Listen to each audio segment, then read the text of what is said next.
Hello everyone. Excuse the hair dilemma. It's a little bit windy today, so I'm up on the deck and I thought I'd just quickly speak about the digestive system. Allergies and most illnesses start in the digestive system. What I mean by that is we've got more immune cells and bacteria in our digestive system than we have cells in our body. And if your immune system is down or you don't have the right bacteria in your digestive system, you are going to be caught with not feeling well, allergies especially. So people always ask me about eczema,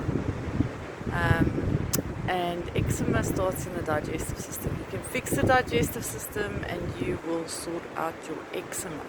So I know the normal way is you just get cream and put it on your eczema. Think about it carefully. Your body is telling you something. The eczema or the acne or the skin problems are starting from the inside. It's not going to help to try and just put something on your skin. You have to sort out the problem. So our brain and our stomach is connected by the longest nerve in the body called the vagus nerve. And so what happens here happens in the gut. And so stress directly affects the digestive system. It's definitely our second brain. They call it that now. They call it our second brain. So basically, if you're just going to quickly start to look after your digestive system, it's the same thing all over again.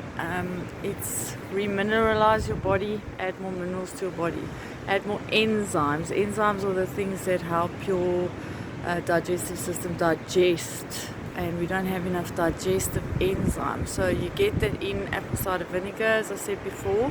Pawpaw and pineapple contain digestive enzymes, but if you're just eating properly, your body will sort the enzymes out themselves. Otherwise, you can buy digestive enzymes with bromelain and HCl, hydrochloric acid. They're not very expensive, and you can just have them before every meal, if you remember, and it'll help the digestive system. Another thing that I always go on about is probiotics. That saved my life, really. Probiotics. I used to drink the pills. I used to drink Probiflora 9 strain, whatever it is called now. I'm not endorsing the product. I'm just saying that worked for me. But now I just drink kefir, which is a natural fermented milk product. It's a living organism, and it contains about 50 bacteria, where the 9 strain contains 9 strains of bacteria. So it's a natural form. I have posted videos on how to make kefir. So if you just put KEFIR and you drink that daily, again, it's not an instant fix, but it definitely helps your body become better. And then to strengthen the tissues on the inside of your digestive system, they become very thin and degraded. Then to strengthen them and make them heal, gelatin. I know a lot of people drink collagen. Collagen for me is very expensive. I would rather just have gelatin. You can put gelatin in your coffee, a teaspoonful. I know you shouldn't be drinking coffee. Okay, that's another story right there. That's about my only vice. And then so gelatin helps to strengthen the digestive, the mucous membranes. It's because it contains amino acids. So does collagen contain amino acids, or an amino acid specifically called glutamine, and that helps repair. Also, there's herbs like marshmallow root, licorice root, and slippery elm it's from a tree from South America. Those really help to heal the mucous membrane and strengthen them so that things can't pass through into your digestive system. So those are things that I would do to start healing your digestive system.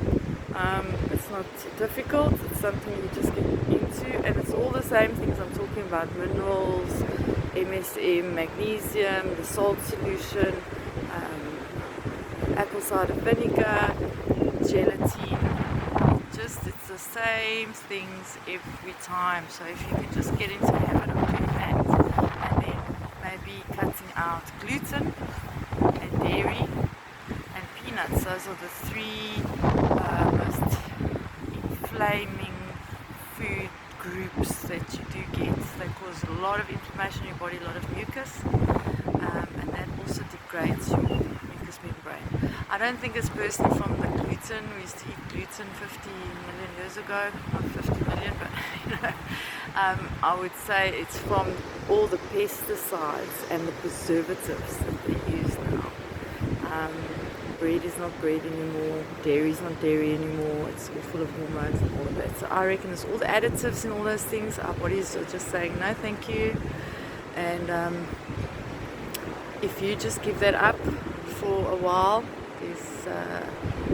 there's definitely better options available for gluten-free products and for dairy-free, but we can talk about that at a later date. I hope that helped. Cheerio!